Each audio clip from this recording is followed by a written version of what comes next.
ನಮಸ್ಕಾರ ಎಲ್ರಿಗೂ ಕೂಡ. ಮೊದಲಿಗೆ ಈ ಕಾರ್ಯಕ್ರಮದ ಉದ್ದೇಶ ಒಂದೇ, ಏನಂತ ಹೇಳಿದ್ರೆ ನಮ್ಮ ಟ್ರೈಲರ್ಗೆ ನೀವು ಕೊಟ್ಟಂತಹ ಪ್ರತಿಕ್ರಿಯೆ ಏನಿದೆ ಅದಕ್ಕೆ ನಾವು ನಿಮಗೆ ಥ್ಯಾಂಕ್ಸ್ ಹೇಳಬೇಕಿತ್ತು. ಯಾಕೆ ಅಂತ ಹೇಳಿದ್ರೆ ಪ್ರತಿ ಸತಿ ಕೂಡ ಇಷ್ಟು ದೊಡ್ಡ ಬಜೆಟ್ ಹಾಕಬೇಕಾದ್ರೆ ನಾವು ಯಾವುದೋ ಒಂದು ರುಟೀನ್ ಟ್ರೈಲರ್ ಮಾಡಬೇಕಾಗತ್ತೆ, ಕತೆ ಜಾಸ್ತಿ ಬಿಟ್ಕೊಡ್ಬೇಕಾಗತ್ತೆ. ಎಲ್ಲಿ ನಮ್ಮ ಜನತೆಗೆ ಅರ್ಥ ಆಗಲ್ವೋ, ಅವರಿಗೆ ಅರ್ಥ ಆಗದೆ ಇದ್ರೆ ಎಲ್ಲಿ ಸಿನಿಮಾದ ಹೈಪ್ ಅಷ್ಟು ಸಿಗಲ್ವೋ ಅನ್ನುವಂಥ ಯೋಚನೆಗಳನ್ನ ನಾವು ಯಾವತ್ತೂ ಕಟ್ ಮಾಡ್ತೀವಿ. ಆದರೆ ಅರ್ಜುನ್ ಜನ್ಯ ಅವರು ನಿಮ್ಮನ್ನು ತುಂಬಾ ನಂಬಿದ್ರು, ಕನ್ನಡದ ಪ್ರೇಕ್ಷಕರನ್ನ, ಜೊತೆಗೆ ಕನ್ನಡದ ಮಾಧ್ಯಮವನ್ನ. ಸೊ ನೀವಿವತ್ತು ಆ ಟ್ರೈಲರ್ನ ಡಿಕೋಡ್ ಮಾಡಿದ್ದು, ಅರ್ಥ ಮಾಡ್ಕೊಂಡಿದ್ದು ಏನಂತ ತೋರಿಸುತ್ತೆ ಅಂದ್ರೆ ನೀವು ತುಂಬಾ ಬುದ್ಧಿವಂತರಿದ್ದೀರಾ ಅಂಡ್ ಯಾವ್ದು ಒಳ್ಳೇದು ಅಂತ ಅನ್ಸುತ್ತೆ ಅವಾಗೆಲ್ಲ ಕೈ ಹಿಡಿದು ನಡೆಸಿದ್ದೀರಾ. ಆ ಕೈ ಹಿಡಿದು ನಡೆಸಿದ್ದಕ್ಕೆ ನಮ್ಮ ತಂಡದ ಪರವಾಗಿ, ನಮ್ಮೆಲ್ಲರ ಪರವಾಗಿ ನಿಮಗೆ ಮೊದಲ ಧನ್ಯವಾದಗಳು. Thank you so much. Thank you. And ಯಾವತ್ತೂ ಕೂಡ ಒಬ್ಬ ಚಿತ್ರಕರ್ಮಿಯಾಗಿ ನನಗೆ ಆಸೆ ಇತ್ತು, ನಮ್ಮ ಸಿನಿಮಾಗಳನ್ನ ಬೇರೆಯವ್ರು ಮಾತಾಡಬೇಕು, ಹೊರಗಡೆಯಿಂದ ಮಾಡ್ಬೇಕು. ಕನ್ನಡ ಸಿನಿಮಾ ಅಂತ ಹೇಳಿದ್ರೆ ಓ ಚೆನ್ನಾಗಿದೆ ಅಲ್ವಾ ನಿಮ್ದು ಅನ್ನೋ ತರ ಅನ್ಸ್ಬೇಕು. ಎಲ್ಲಾ ಕಡೆ ಆ ಸಿನಿಮಾನ ತೋರಿಸಿ ತುಂಬಾ ಚೆನ್ನಾಗಿ ಮಾಡಿದ್ರ ಅಂತ ಆ ಒಂದು ಹೊಗಳಿಕೆ ಗಿಟ್ಟಿಸ್ಕೊಳ್ಬೇಕು ಅಂತ. ಅದು ಯಾವ ಕನ್ನಡ ಸಿನಿಮಾ ಆದ್ರೂ ಪರವಾಗಿಲ್ಲ. ಈ ಸಿನಿಮಾದಲ್ಲಿ ಇವತ್ತು ಈ ಸಿನಿಮಾ ಏನ್ ನೋಡ್ತಾ ಇದ್ದೀರಾ ನೀವು, ಇದಕ್ಕೆ ಇಬ್ರು ತುಂಬಾ ದೊಡ್ಡ ಕಾರಣ. ನಾನು ಯಾವತ್ತು ಅವರಿಬ್ಬರನ್ನೇ ಯಾವತ್ತೂ ಹೇಳೋದು. ಒಂದು, ಇದರ ನಿರ್ದೇಶಕರಾದಂಥ ಅರ್ಜುನ್ ಜನ್ಯ ಅವರು, ಅವರ ಕನಸು ಅಂದ್ರೆ ಒಂದು ಕ್ಷಣ ಕೂಡ ಅದರಲ್ಲಿ ಡೌಟ್ ಬಂದಿಲ್ಲ ಯಾವತ್ತು ಅವರಿಗೆ ಇದನ್ನ ಮಾಡಬೇಕಾ, ಅಂದ್ರೆ ಇದನ್ನ ಮಾಡಿದ್ರೆ ಹೇಗೆ. ಇದು ಇಡೀ ಸ್ಟ್ರಕ್ಚರ್ ಅಲ್ಲಿ ನೋಡಿದ್ರು ಕೂಡ ಒಂದು ಹೊಸ ತರ ಕತೆ ಕಟ್ಟುವಂತಹ ಒಂದು ಶೈಲಿ. ಬಟ್ ಅವರ ಆ 3 ವರ್ಷದ, ಅಂದ್ರೆ ನಾನು ಯಾವತ್ತೂ ಅವ್ರು ಮಲಗಿದ್ದೆ ನೋಡಿಲ್ಲ ಅಣ್ಣ. ನಾನು ಕೇಳ್ತಿದ್ದೆ ಎಷ್ಟು ಗಂಟೆಗೆ ಮಲಗ್ತೀರ ಅಂದ್ರೆ 2 ಗಂಟೆ 1.5 ಗಂಟೆ ಅಷ್ಟೇ ನಿದ್ದೆ ಅವರಿಗೆ. ಅದೆಲ್ಲ ಆದ್ರೂ ಕೂಡ ಇವತ್ತು ಆ ಸಿನಿಮಾ ಏನು ಆಗಿದೆ ಅದಕ್ಕೆ ಕಾರಣ ಅವರು. ಅಂಡ್ ಇವತ್ತು ಕೂಡ ಆ ಸಿನಿಮಾಗೆ ಅವ್ರು ದುಡಿತಿದ್ದಾರೆ ಅನ್ನೋದು, ಅವರಿಗೆ ಲೈಮ್ ಲೈಟ್ ಬೇಡ, ಅವ್ರಿಗೆ ಬೇಕಾಗಿರೋದು ದುಡಿತ ಅಂಡ್ ಒಂದು ಒಳ್ಳೆ ಸಿನಿಮಾನ ನಿಮ್ಮ ಮುಂದೆ ತರುವಂತಹ ಒಂದು ಆಸೆ ಅವ್ರದ್ದಿದೆ. ಹಾಗಾಗಿ ಅವರಿಗೆ ಟ್ರೈಲರ್ಗೆ ಯಾವ ತರ ಸಪೋರ್ಟ್ ಮಾಡಿದ್ರು ಅದೇ ರೀತಿ ಸಿನಿಮಾ ಸಪೋರ್ಟ್ ಮಾಡಿ ಅಂತ ಕೇಳ್ಕೊತೀನಿ. ಇನ್ನೊಂದು ನಮ್ಮ ಅಣ್ಣ ಯಜಮಾನ್ರೆ ಅಂತ ಕರಿತೀನಿ ಅವ್ರನ್ನ ಫೋನ್ ಮಾಡಿದಾಗೆಲ್ಲ, ರಮೇಶ್ ರೆಡ್ಡಿ ಅವರು. ಯಾಕೆಂತ ಹೇಳಿದ್ರೆ ಒಂದು ಬಜೆಟ್ ಹೇಳಿದ್ರು ಸುಪ್ರೀತ್ ಅವರು 1:3 ಆಗಿದೆ ಅಂತ.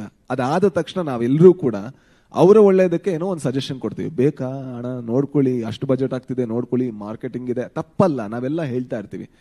ಅದು ಏನೇ ಹೇಳಿದ್ರು ಕೂಡ ಎಲ್ಲರೂ ಅವರು ಒಂದು ಕಥೆನ ಅರ್ಥ ಮಾಡಿಕೊಂಡು ಆ ಕತೆ ನಾನು ಹೇಗೆ ಮನ್ಸಲ್ಲಿ ನೋಡಿದನೋ, ನನ್ನ ನಿರ್ದೇಶಕ ಹೇಗೆ ಮನ್ಸಲ್ಲಿ ನೋಡಿದನೋ ಅದೇ ರೀತಿ ಕಾಣಿಸ್ಬೇಕು ಅಂತ ದುಡಿದಂತಹ ವ್ಯಕ್ತಿ.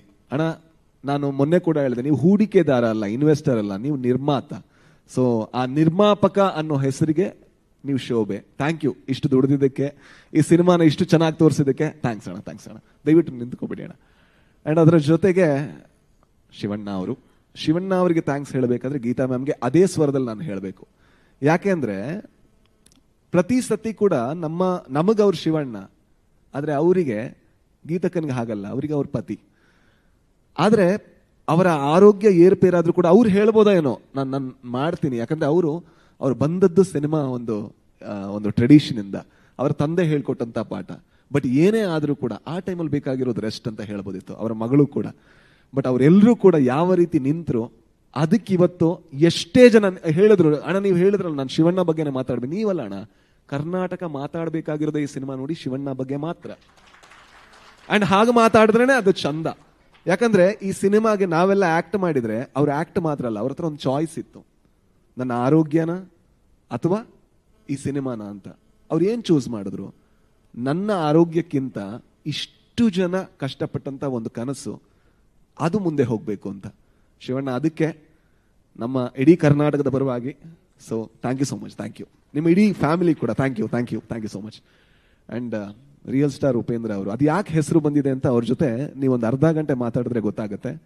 ಅರ್ಧ ಗಂಟೆ ಏನಾದ್ರು 30 ದಿವಸ ಆದ್ರೆ ಅದಿನ್ನೂ ತುಂಬಾ ಚೆನ್ನಾಗಿ ಗೊತ್ತಾಗುತ್ತೆ ಅಣ್ಣ. ವ್ಯಕ್ತಿ ಅಲ್ಲ, ನಿಮ್ಮನ್ನು ಹೊಗಳ್ತಾ ಇಲ್ಲ.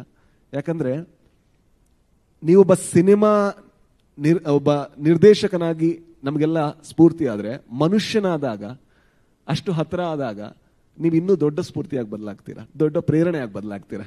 ಯಾಕಂದ್ರೆ ಇವತ್ತಿಗೂ ಕೂಡ, ಇವತ್ತು ಮಧ್ಯಾಹ್ನ ಕೂಡ ಅವ್ರ ಜೊತೆ ಮಾತಾಡ್ಬೇಕಾದ್ರೆ ನಮ್ಗೆ ಅವ್ರು ಹೇಳೋದು ಒಂದೇ ವಿಚಾರ, ಹೊಸದೇನಾದ್ರೂ ಮಾಡ್ಬೇಕು ಅಂತ. ಅವ್ರು ಮಾಡದಿರೋ ಹೊಸದು ಏನಿದೆ ಕರ್ನಾಟಕದಲ್ಲಿ ಕನ್ನಡ ಚಿತ್ರರಂಗದಲ್ಲಿ. ಬಟ್ ಇವತ್ತಿಗೂ ಕೂಡ ಇಲ್ಲ ಗುರುವ ಏನೋ ಸರಿ ಇಲ್ಲ, ನಾವಿನ್ನೂ ಹೊಸದು ಮಾಡಬೇಕು ಅಂತ. ಐ ಥಿಂಕ್ ನಮ್ಮೆಲ್ಲ ಗೋಲ್ ಅಷ್ಟೇ ಅಣ್ಣ. ಅಂದ್ರೆ ನಾವು ಹುಡುಕ್ತಾ ಇರ್ತೀವಿ, ಆಗುತ್ತೋ ಇಲ್ಲೋ ಬೇರೆ ಪ್ರಶ್ನೆ. ನಿಮ್ಮಿಂದ ಆಗಿದೆ, ನಮ್ಮಿಂದ ಅದ್ರ 1% ಆದ್ರೂ ಕೂಡ ನಾವು ಭಾಗ್ಯವಂತರು. ಕನ್ನಡ ಚಿತ್ರರಂಗನ ಯಾವ ರೀತಿ ಇನ್ಸ್ಪೈರ್ ಮಾಡಿದಿರಾ ಅಂಡ್ ಇವತ್ತು ಮಾಡ್ತಾ ಇದ್ದೀರಾ, ಮುಂದೇನು ಮಾಡ್ತಾ 1000 ಅಡಚಣೆಗಳಿರ್ಬೋದು, ಬಟ್ ನಿಮ್ಮಿಂದ ಅದಾಗುತ್ತೆ. ನಿಮ್ಮಿಂದ ಅದನ್ನೇ ಎಕ್ಸ್ಪೆಕ್ಟ್ ಮಾಡೋದು. So thank you so much, ಎಲ್ಲದಕ್ಕೂ ಕೂಡ ಥ್ಯಾಂಕ್ ಯು. ಅಂಡ್ ಜೊತೆಗೆ ಪ್ರಮೋದ್ ಶೆಟ್ಟಿ ಅವರು, ಹೋಗಳಲ್ಲ ನಿನ್ನ ಎಂತ ಹೋಗೋದು, ಹೌದು ಹೇಳೇ ಹೇಳ್ತೀನಿ. ಬಿರುಕು ತುಂಬಾ ಇದೆ, ಏನ್ ಮಾಡೋದು. ಸೊ ಅವ್ರ ಜೊತೆ ನನಗೆ ನಿಜವಾಗ್ಲೂ ದೊಡ್ಡ ಬಿರುಕಾಗೋದು ಯಾವತ್ತು ಕ್ರಿಕೆಟ್ ಆಡಬೇಕಾದ್ರೆ. ಅದನ್ನಾದ್ರೆ ನೀವು ಕ್ಯಾಪ್ಚರ್ ಮಾಡಿದ್ರೆ ತುಂಬಾ ಒಳ್ಳೆ ಸ್ಟೋರಿಗಳನ್ನು ಮಾಡ್ಬೋದು, ಸಕ್ಕತ್ತಾಗಿರುತ್ತೆ. ಬಟ್ ಯಾವತ್ತು ಮಗುನೇ ಅವರು. ಅವರ ಮ್ಯಾನೇಜರ್ ಹತ್ರ ಮಾತಾಡ್ಬೇಕಾದ್ರೆ ಹೇಳ್ತಿದ್ದೆ, ಅಂದ್ರೆ ನಾನು ತುಳುಲ್ ಹೇಳೋದು, ಹೊಗಳಿದ್ರೆ ಕನ್ನಡದಲ್ಲಿ ಅರ್ಥ ಆಗ್ಬಾರ್ದು ಅವರಿಗೆ ಅನ್ನೋ ಕಾರಣಕ್ಕೋಸ್ಕರ. ಏನೇ ಹೊಗಳಿದ್ರು ಕೂಡ ಅದು ತಪ್ಪಾಗತ್ತೆ, ಯಾಕಂದ್ರೆ ನನ್ನ ಗೆಳೆಯ ಅವರು, ಹೊಗಳಿದ ತಕ್ಷಣ ದೂರ ಆಗ್ಬಿಡ್ತಾರೆ. ಸೊ ಯಾವ ತರ ಇದೀವಿ, ಇದಕ್ಕಿಂತ ಜಾಸ್ತಿ ಕ್ಲೋಸ್ ಆಗೋಣ. ಸೊ ತೋರ್ಸೋಣ ಒಂದ್ಸಲ. ಅಂಡ್ ಸತ್ಯ ಹೆಗಡೆ ಅವರು, ಸರ್ ಈ ಕನಸನ್ನ ಕಟ್ಟೋದು ಬಹಳ ಕಷ್ಟದ ಕೆಲಸ. ಸೊ ಅದಕ್ಕೆಲ್ಲ ನೀವು ಯಾರು ಜೊತೆ ಆಗಿದ್ದೀರಾ, ನೀವು ಯಾವತ್ತೂ ಕೂಡ ಮುಂದೆ ಬರೋದೇ ಇಲ್ಲ. ಯಾಕಂದ್ರೆ ಯಾವಾಗಲೂ ಕಾಣಿಸೋದು ಆಕ್ಟರ್ಗಳು, ನಟರು, ಎಲ್ಲರೂ ಕೂಡ. ಸೊ ಅಂಡ್ ಕೊನೆಯದಾಗಿ ಮತ್ತೆ ನಿಮಗೆ ಹೇಳಬೇಕು, ಥ್ಯಾಂಕ್ ಯು ಸೋ ಮಚ್.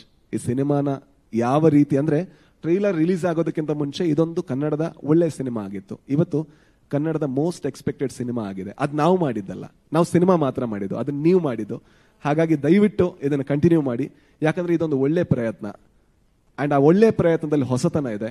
ಹೊಸತನವನ್ನೇ ಈ ಸಿನಿಮಾದಲ್ಲಿ ಹುಡುಕಿ ಅಂಡ್ ಹೊಸತನದೊಂದಿಗೆ ಹೊರಗೆ ಬನ್ನಿ, ಹೊಸತನದ ಬಗ್ಗೆನೇ ಮಾತಾಡಿ. ಸೊ ಇದೊಂದು ಹೊಸ ಶಕೆಯಾಗ್ಲಿ, ಒಳ್ಳೆಯ ಕನ್ನಡ ಸಿನಿಮಾ ಇನ್ನೂ ಜಾಸ್ತಿ ಬರಲಿ. Thank you so much. Thank you.